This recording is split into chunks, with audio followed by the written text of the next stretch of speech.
कैसे हैं दोस्तों आप लोग। दीघा टूर के एक नए व्लॉग में आप सभी को स्वागत है। देखिए, गर्मी तो बहुत ज़्यादा है, लेकिन दीघा की यात्रा के लिए सभी में जोश और उत्साह की कोई कमी नहीं है। और इसलिए आज हम सभी सुबह सुबह निकल पड़े हैं दीघा की खूबसूरती को और भी करीब से देखने और महसूस करने के लिए।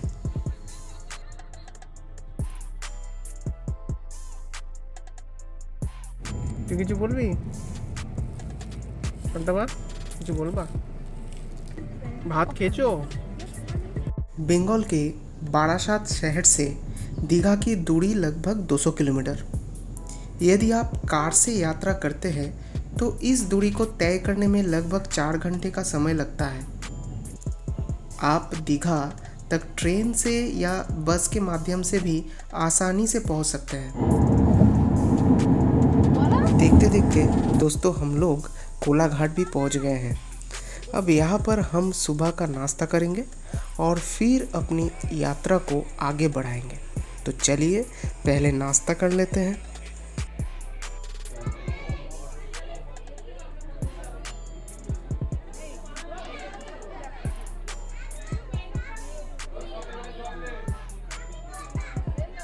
सुबह के नाश्ता के लिए हम ले लिए थे आलू पराठा, लेकिन जैसे ही हम खाना खाने बैठते हैं मेरी बेटी रोने लगती है। पता नहीं उसकी क्या सिस्टम है। फिर मेरी बहन आई और उसे गोद में लेकर संभाला, तब जाकर हम चैन से खाना खा पाए।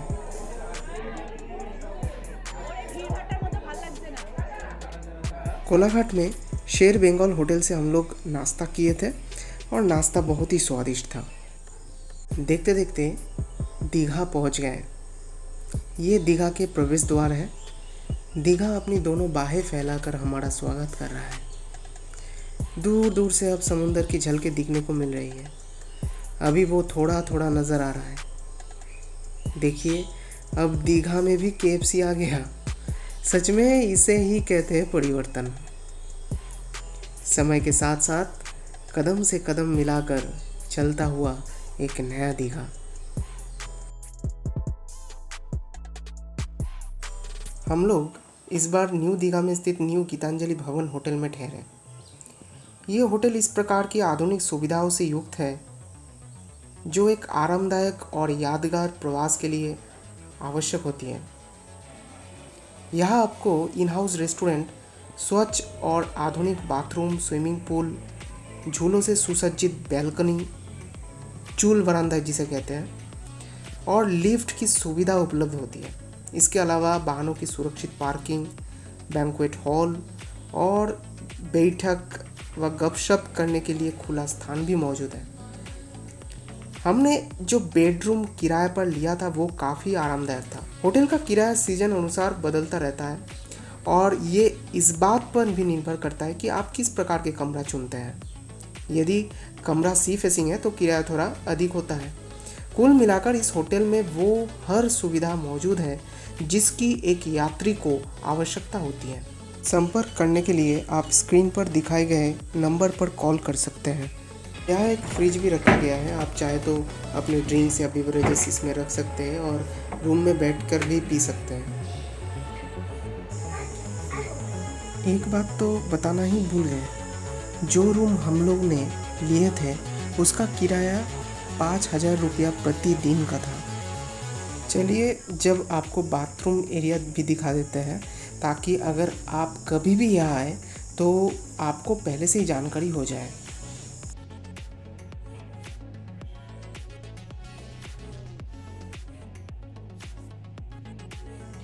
इसके बाद हम लोगों ने दोपहर का खाना खाया और थोड़ा आराम करके समुंदर देखने निकल पड़े। समुंदर की एक कविता सी थी वो गरी।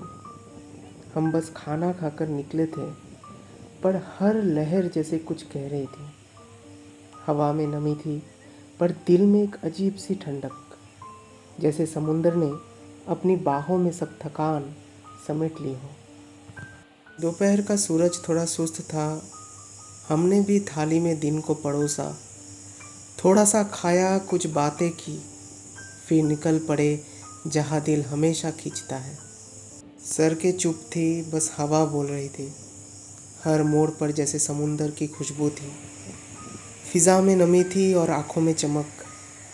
मन में बस एक ही ख्वाहिश कि लहरें देख ले, उन्हें सुन ले पास से। पहुँचे किनारे पर तो लगा जैसे वक्त भी बहने लगा हो। हर लहर एक कहानी कहती थी, हर मौज में एक गीत छुपा था। बैठे रहे कुछ कहे बिना, बस समुंदर को सुनते रहे। वो शांति, वो हलचल, जैसे जीवन का सार उसी में समाया हो। इसके बाद हम कुछ समय झूले पर बिताते रहे, हल्की हवा के संग झूलते हुए, बाहर के मनमोहक दृश्य को निहारते हुए, जैसे हर लम्हा खुद को धीमे धीमे खुल रहा हो। वो क्षण जैसे तस्वीरों में कैद हो गया हो, सुकून से भरे, बिल्कुल शांत और सुंदर। देखते देखते शाम हो गई। धीरे धीरे सूरज ढलने लगा और आसमान पर हल्की सुनहरी छटा फैल गई। उस शांत और सुंदर संध्या में हम अकेले ही निकल पड़े जगन्नाथ मंदिर दर्शन के लिए। मन में एक अलग ही शांति थी, जैसे दिन भर की सारी थकान अब उस पवित्र दर्शन में समर्पित हो जाने वाली हो। हम जगन्नाथ मंदिर के दर्शन के लिए पहुँचे, लेकिन वहाँ थोड़ी अव्यवस्था देखने को मिली। जूते रखने की कोई स्पष्ट व्यवस्था नहीं थी और सुना कि कई लोगों की जूते चोरी भी हो चुके थे। रात का समय था, तो जूते खोने के डर से हमने दर्शन ना करने का निर्णय लिया और वापस लौट आए। हालांकि मन में एक हल्की सी निराशा थी, फिर भी लौटते समय शाम की ठंडी हवा और आसमान की सुंदरता ने संध्या का आनंद कुछ हद तक लौटा दिया। वापस आकर हमने गरम गरम कॉफ़ी की चुस्कियाँ के साथ थोड़ी राहत ली। बच्चों के साथ हंसी मजाक में कुछ वक्त बिताया, जिससे दिन की थकान जैसे खुद ब खुद उतर गई। फिर बाहर में बैठकर बाहर के दिलकश नज़ारे को निहारते हुए हम उस शाम की पूरी तरह महसूस कर रहे थे। हवा में हल्की ठंडक थी, आसमान रंगों से भरा हुआ और दिल में एक सुकून, जैसे दिन का हर लम्हा अब एक खूबसूरत याद बन चुका है। इसके बाद हम थोड़ा सा दीघा के मार्केट घूमने के लिए निकल पड़े। बच्चों के साथ हल्की चहल पहल करते हुए इधर उधर टहले, कभी किसी दुकान पर रुकते तो कभी किसी रंग बिरंगी चीज़ों को निहारते। वहाँ की हलचल, लोगों की मुस्कान, समुद्री हवा की खुशबू, हर चीज़ में एक अलग ही एहसास था। दीघा का जो खास वाइब है वो दिल को छू रहा था, जैसे हर कोना कुछ कह रहा हो और हम बस उसे महसूस करते जा रहे थे। चलते चलते पता ही नहीं चला कि हम फिर से जगन्नाथ मंदिर के पास पहुंच गए। इस बार माहौल थोड़ा शांत था और भीड़ भी पहले से कम लग रही थी। रात में जगन्नाथ मंदिर हीरे की तरह चमक रहा था। हर कोना, हर दीवार मानो रोशनी से नहाई हुई थी। ऐसा लग रहा था कि पूरी रात भर बैठकर बस दर्शन करते रहे। मंदिर का क्षेत्रफल भी अत्यंत विशाल और भव्य है।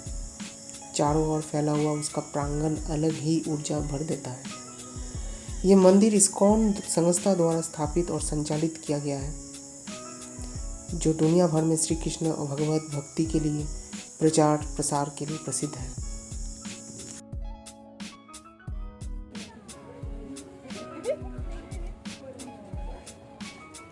इसके बाद हम लोग फिर भवन में लौट आए और झूले पर झूलते हुए बाहर के दृश्य का आनंद ले रहे थे।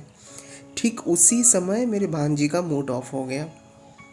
माम्पा बहुत गुस्से में है अभी, क्योंकि माम्पा का जो पसंदीदा पार्क था ढेऊ सागर, उसमें हम लोग नहीं गए हैं। माम्पा का आँख में देखिए एकदम गुस्सा एकदम रगड़ रगड़ के निकल रहा है। आँखों से ज्वाला निकल रहा है, आप लोग देख सकते हैं। पूरा गुस्सा से देख रही है माम्पा। आज हम लोग कहाँ गए थे माम्पा? जगन्नाथ टेम्पल देख के आए हैं, लेकिन उससे जो है माम्पा का पेट नहीं भरा है और मन भी नहीं भरा है ना माम्पा? तो हम लोग एक काम करते हैं, कल हम लोग निकलेंगे ढेऊ सागर पार्क देखने के लिए। इसके बाद उसकी मम्मी आई और बुलबुले बनाने वाले खिलौना लेकर आई। बस फिर क्या था, माहौल ही बदल गया। वाह, काफी सुंदर लगছে।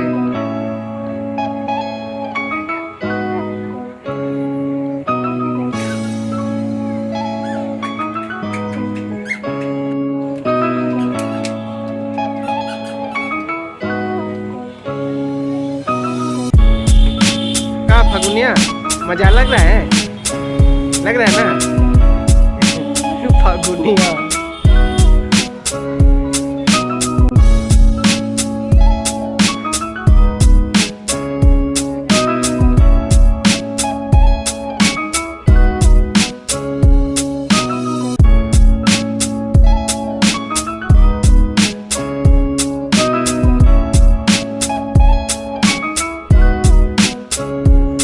डिनर पूरा करते करते माहौल ऐसा हो गया कि टाइगर श्रॉफ का डायलॉग याद आ गया, सबको आती नहीं और मेरी बेटी खाती नहीं।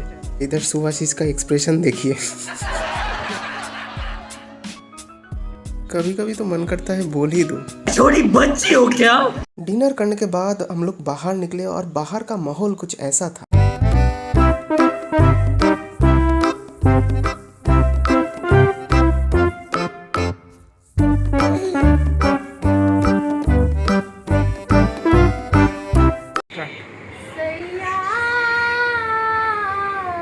अरे बस कर, रुलाएगा क्या? फिर मैंने अजीबो गरीब मॉकटेल्स का मेनू देखा और यकीन मानिए उन नामों को देखकर तो मेरी आत्मा तक कांप उठी। के बाद हम होटल के एकदम छत रूफ टॉप पर पहुंचे। वहां से हम ईगल आई व्यू में पूरे शहर को निहार रहे थे। दूर दूर तक फैली रोशनी, छोटी छोटी चलती गाड़ियां और ऊंचाई से देखती हलचल, सब कुछ बेहद शांत और सुकून भरा लग रहा था। उस पल ऐसा महसूस हो रहा था जैसे शहर थम सा गया हो और बस हम थे, हवा थी और एक गहरी राहत का एहसास। कभी कभी जब समुंदर को निहारते हैं तो दिल में एक सवाल उठता है कि इस विशाल जलराशि के उस पार क्या होगा। सुबह जब नींद से जागे तो आंखों के सामने एक बेहद मनमोहक दृश्य था। आसमान में हल्के बादल छाए हुए थे जिससे सूरज पूरी तरह दिखाई तो नहीं दे रहा है, लेकिन उसकी किरणें जब बादलों से टकरा रही थी तो आसमान एक अनोखे रंग में नहा गया था। वो रोशनी जैसे किसी चित्रकार ने अपने ब्रश से आसमान पर जादू बिखर दिया हो। जब कोई गंभीर बीमारी से जूझ रहा होता है, जब कोई अपने किसी बेहद करीबी को खो देता है, या जब जिंदगी में हताशा और तनाव से भर जाता है, तब डॉक्टर अक्सर कहते हैं कहीं घूम के आओ। अब समझ में आता है कि ऐसा क्यों कहते हैं। घूमना केवल एक मज़ा या शौक नहीं है, ये एक ज़रूरत है दिल और दिमाग दोनों के लिए। साल भर हम लोग सिर्फ भागते रहते हैं, काम, पैसे, जिम्मेदारियाँ, लेकिन अगर इस दौड़ में हम अपने अपने अपनों को, इस खूबसूरत प्रकृति को और इन मन को छू लेने वाले दृश्यों को मिस कर दें तो समझिए हमने जीवन से बहुत कुछ खो दिया।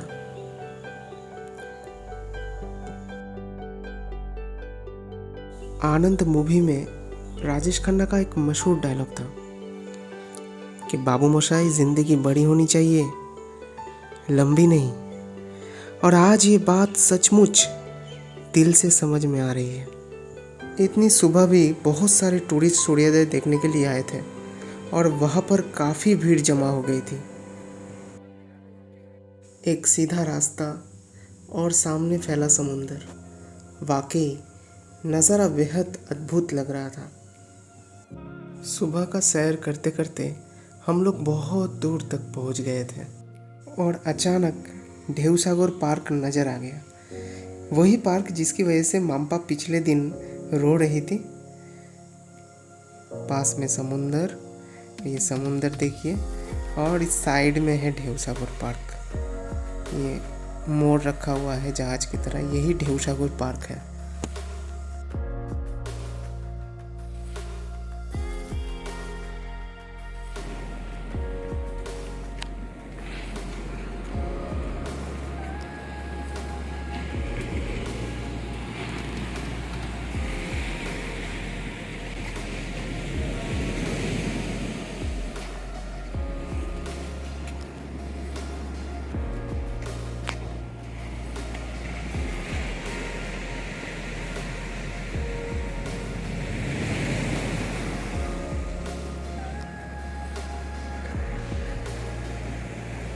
सुबह का जब मौसम हो तो क्यों ना थोड़ा एक्सरसाइज कर लिया जाए। इसलिए इस मौके का फ़ायदा उठाते हुए मैंने थोड़ा बहुत एक्सरसाइज भी कर लिया।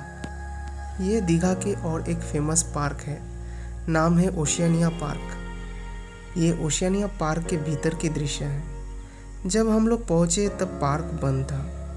वैसे भी इतने सुबह कौन पार्क खुला रखेगा, लेकिन वहीं से एक सकरा रास्ता जंगल की ओर जाता दिखा। ऐसा लग रहा था मानो वो किसी रहस्य की ओर बुला रहा हो।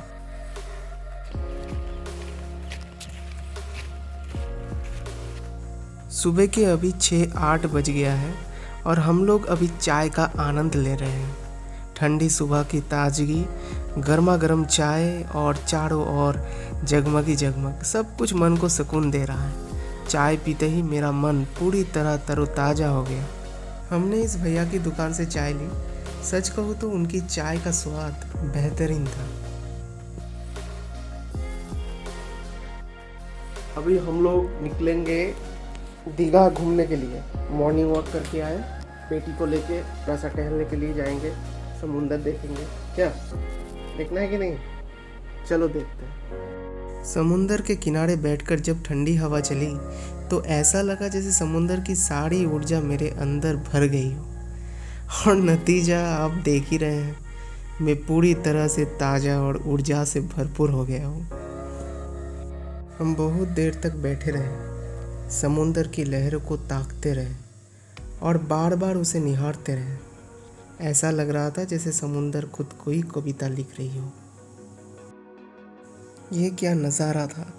समुंदर किनारे के पत्थर, कुछ टूरिस्ट, आसमान और समुंदर का रंग, सब कुछ ऐसा लग रहा था जैसे हम किसी फिल्म के दृश्यों को जीवंत रूप से देख रहे हों। देखिए, मेरे पीछे भी बहुत सारे लोग बैठे हुए थे, साथ ही मेरा परिवार भी था। दिन प्रतिदिन देख रहे हैं कि टूरिस्ट की संख्या बढ़ती जा रही है। ये नज़ारा पूरा मनमोहक था।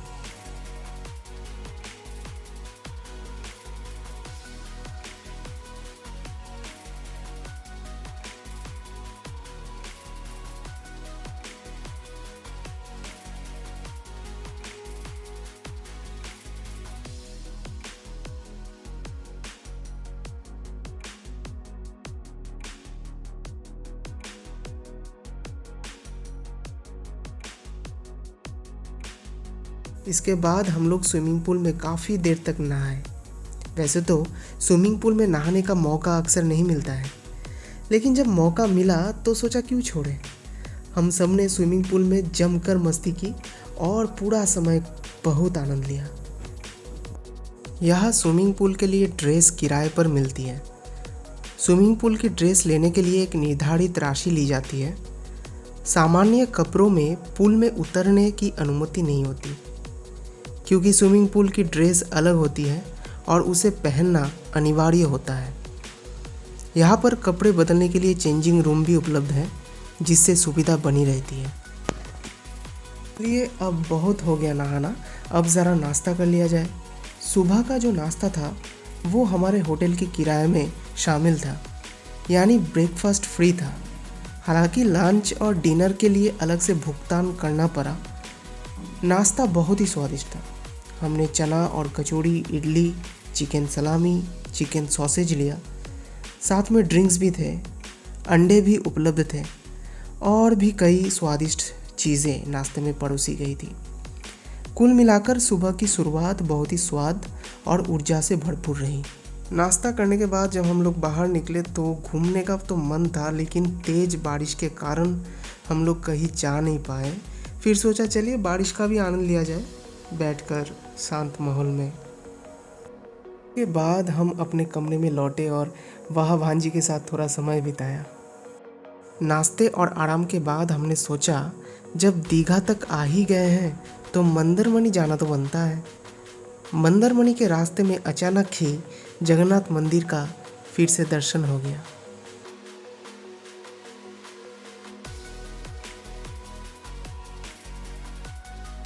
पेड़ों के कतारे, शाल के जंगल और उस घने वन को चीरता एक लंबा काला रास्ता।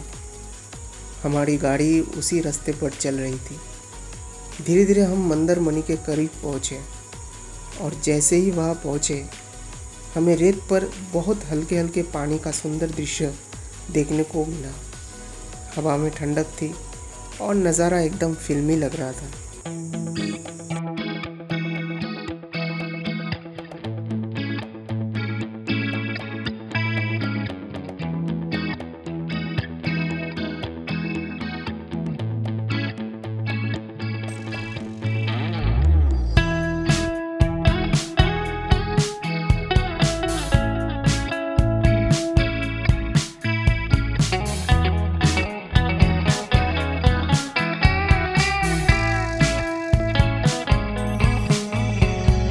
Reminiscing the good old days, remembering to forget all the bad ones. I remember when college seemed so important, but is it worth it? Been wondering what truly matters to me. I know for sure it's not a fancy degree. I'd like to do what I love, but what if I'm not good enough? Split personality, sometimes sour, sometimes sweet. An M. Night Shyamalan story called Everything's Peachy. Can we just skip straight to the plot twist, please?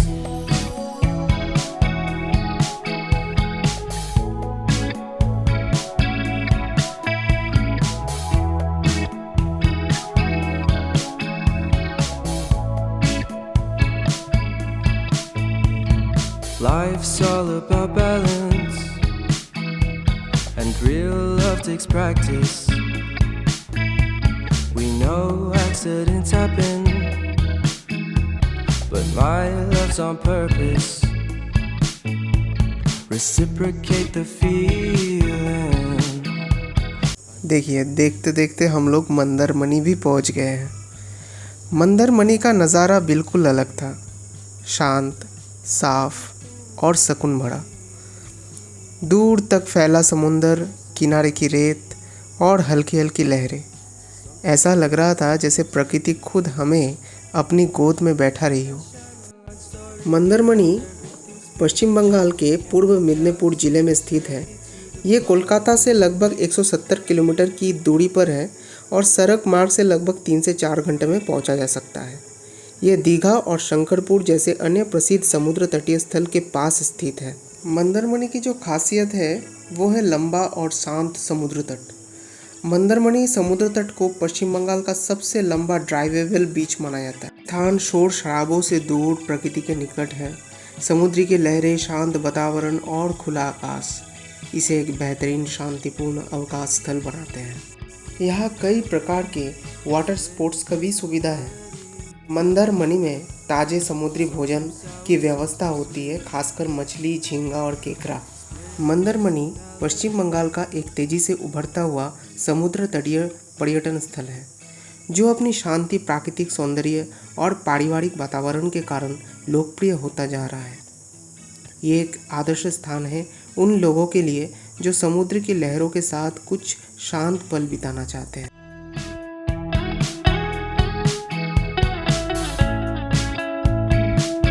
Mandarmani से दीघा लौटते समय फिर से बारिश शुरू हो गई। Car की खिड़की से कांच पर धीरे धीरे बारिश की बूंदें गिरने लगी। उन बूंदों के बीच से बाहर झांकने पर समुंदर का नज़ारा और भी जादुई लग रहा था। एक और लहर की आवाज़, दूसरी ओर बारिश की टप टप, सब कुछ मिलाकर एक अलग ही अनुभव दे रहा था। मंदारमनी से वापस आने के बाद दोपहर में थोड़ा आराम किया, हल्की सी नींद ली। इसके बाद फिर हम पहुंच गए समुद्र के तट पर।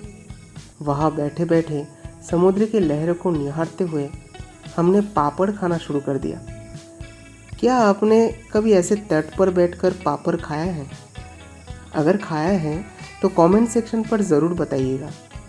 वैसे तो इस तरीके तली भुनी चीज़ें शरीर के लिए ज़्यादा ठीक नहीं होती, लेकिन उस वक्त जो नॉस्टैल्जिक फीलिंग आ रही थी, बस उसी वजह से खा लिया। कभी कभी स्वाद से ज़्यादा यादें ज़रूरी होती है ना?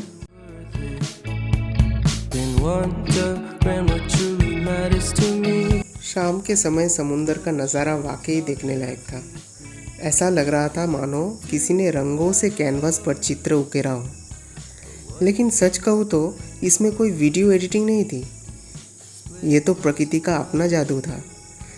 देखिए कितना खूबसूरत लग रहा है। इस पल को तो बहुत खास और सजीव तरीके से आंखों में बस कैद कर लेना चाहिए। इसके बाद हम लोग बैल्कनी में कुछ समय के लिए बैठ गए। झूले पर झूलते हुए हल्की ठंडा हवा के साथ गपशप का दौर चला। दिन भर की थकान के बाद ये पल बहुत सुकून भरा था। रात में हम लोग डिनर किए। आज के डिनर में था फ्राइड राइस और गार्लिक चिकन। स्वाद भी शानदार था और माहौल भी। डिनर के बाद हम छत रूफटॉप पर चले गए। वहाँ से दीघा का रात का नज़ारा एकदम मनमोहक लग रहा था। दूर दूर तक फैली रोशनी, हल्की हवा और समुद्र की धीमी धीमी गूंज, इन सब ने मिलकर उस रात को यादगार बना दिया। हम बस छत पर खड़े होकर उस दृश्य को निहारते रहे, जैसे समय थम गया हो और हम प्रकृति के गोद में खो गए हो। सुबह का समय बिल्कुल खास था। बेटी के साथ कुछ पल बिताए, खेला कूदा और उसकी मुस्कान में ही जैसे सारी थकान उतर गई। छोटे छोटे पलों में जो खुशी होती है ना, वो किसी बड़े सुखों से कम नहीं होती।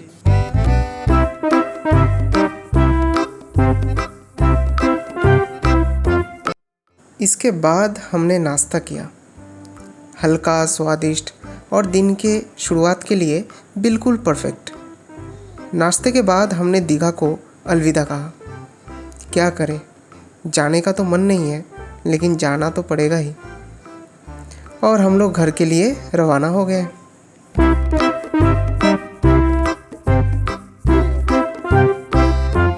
रास्ते में एक सुखद संयोग ये भी रहा कि फिर से जगन्नाथ मंदिर का दर्शन हो गए, जैसे भगवान खुद विदाई देने आए हो। मन में संतोष था, स्मृतियों का खजाना भर चुका था और हम एक सुंदर यात्रा के साथ घर लौट रहे थे। घर लौटते समय दोपहर का भोजन हमने दमदम एयरपोर्ट के पास स्थित शेर पंजाब रेस्टोरेंट में किया। सफ़र की थकान के बाद वहाँ बैठकर गर्मा गर्म खाने का स्वाद और भी खास लग रहा था। शेर पंजाब अपने स्वादिष्ट पंजाबी व्यंजनों के लिए जाना जाता है और सच कहे तो वहाँ का खाना वाकई ज़बरदस्त था। खाना भी भरपेट हो गया और मन भी तृप्त हो गया। अब बस एक ही बात थी, घर पहुंचकर इन यादों को संभल कर रखना। तो दोस्तों, आपको मेरा ये व्लॉग कैसा लगा? अपने विचार कमेंट सेक्शन में ज़रूर साझा कीजिएगा। आपकी राय हमारे लिए बहुत मायने रखती है। जल्दी एक नए सफ़र, नए अनुभव और नए व्लॉग के साथ फिर मिलेंगे। अगर आपको ये व्लॉग थोड़ा सा भी अच्छा लगा तो कृपया चैनल को सब्सक्राइब करना ना भूलें। और हाँ, वीडियो को लाइक और शेयर ज़रूर करें। चलिए आज के लिए बस इतना ही। धन्यवाद और फिर मिलेंगे एक नए सफ़र में।